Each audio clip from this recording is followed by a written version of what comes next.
Hi, friends. Today's story is called Christina Katerina and the Time She Quit the Family. It is by Patricia Lee Ghosh, illustrated by Elise Primavera.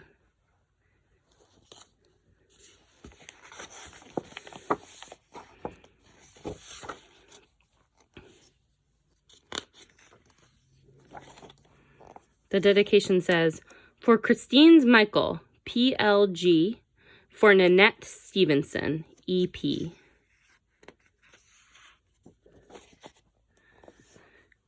It was 9:15 and a perfectly good Saturday when Christina Katerina quit the family.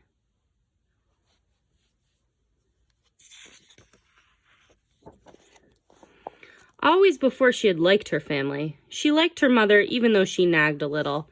"Don't lick your fingers, dear. Please don't hum." She liked her father even though he grumped. "I need quiet, Christina. No, you can't wear my shoes." She even liked her little brother John, who followed her around too much, into the linen closet, all around the tub.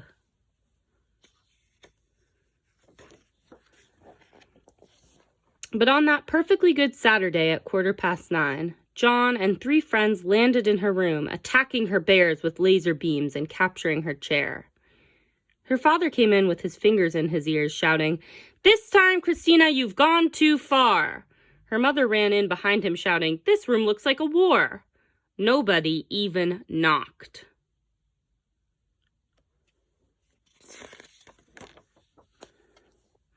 So when her mother said, "You just can't do whatever you please when you're part of a family," Christina Katerina quit the family because doing whatever she pleased sounded just fine to her. "Call me Agnes," she said. Her mother said, "All right, Agnes, call me Mildred. You go your way. We'll go ours."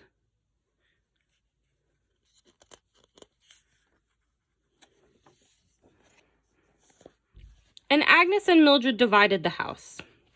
Agnes got the left side of the sink, 1 pile of clean dishes, 1/4 of the living room, 3 hooks in the hall, her bedroom, and parts of rooms here and there.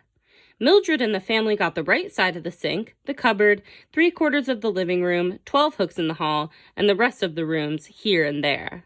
When they were done dividing, Mildred said, "Goodbye and have a good time." Agnes hardly knew where to start.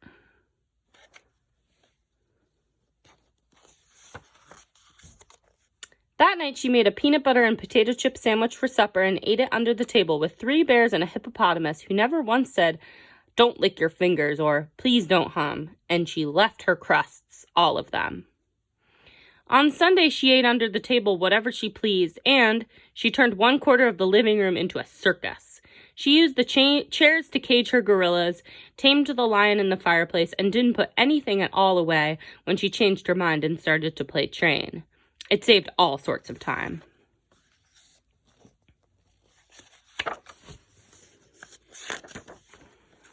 On Monday, she ate under the table whatever she pleased, played in 1/4 of the living room, and wore exactly what she wished to school.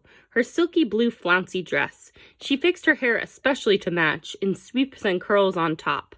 And when she couldn't find 2 blue striped socks to match, she wore 1 yellow one. Everything was going just right. Tuesday, Agnes even had a bath alone. She filled the tub with water up to her chin and made bubbly towers and horses and hats and just floated there until her fingers got warm and wrinkly. No one followed her around the tub. She didn't miss anyone at all. Not even on Wednesday.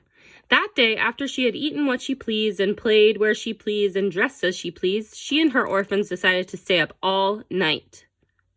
They planned to escape the cruel Mrs. Schnitzelbach's orphanage on the stroke of 12, but on the stroke of 11 they ran into a something near the stairs that appeared to move, which Agnes would have liked to ask Mildred about.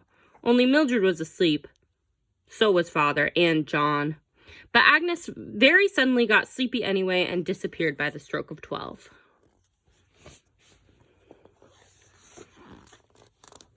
True, on Thursday, John was standing right there when Agnes was creating her surprise souffle. It might have helped if, while she was stirring eggs and ginger ale, he had handed her the pepper or the apples.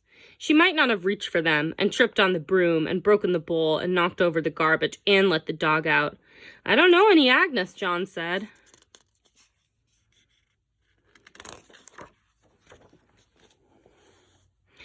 And it might have been pleasant on Friday to have found just one clean dish in the Agnes pile, or shared a piece of the chocolate cake on the Mildred side of the sink, or had someone to help her wind her yarn in the one corner of the living room.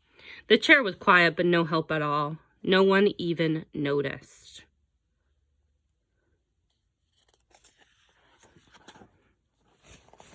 On Friday, she decided to be Agnes forever. It was bedtime. The others were in John's room laughing and eating the Mildred side chocolate cake and telling stories nice and loud at the beginning and in whispers at the end. Not that Agnes heard them. She was far too busy tucking herself in. The bears were no help. Neither was the hippopotamus. If she kept one arm out to tuck with, that arm got cold. If she kneeled and pulled the blanket over her head, she couldn't breathe. Finally, she rolled, first to this side, then to that, and it worked. Perfectly tucked, she said right out loud.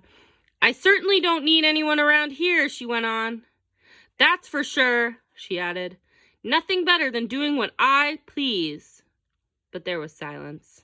That was the exact moment when she shouted, I'm going to be Agnes forever.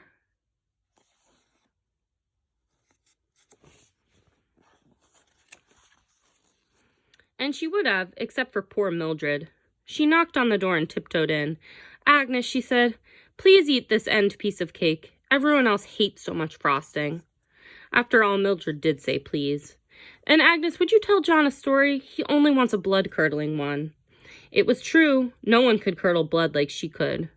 And then, Agnes, would you keep your father company? It's been so quiet. He says he hasn't been able to work. Keeping her father company always was what she did best. That night, after she finished off the cake, told John a blood-curdling story, and kept her father good company, she finally crawled back into bed and, with a little help, tucked herself in.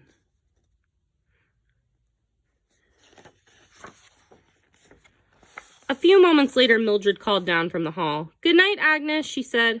Call me Christina, Agnes shouted back. Call me Mother, Christina, Mildred shouted back. And Christina did. Because Christina liked doing what she pleased, and that's exactly what pleased her just then. And that's the end of that story. Thanks for joining me. See you again soon.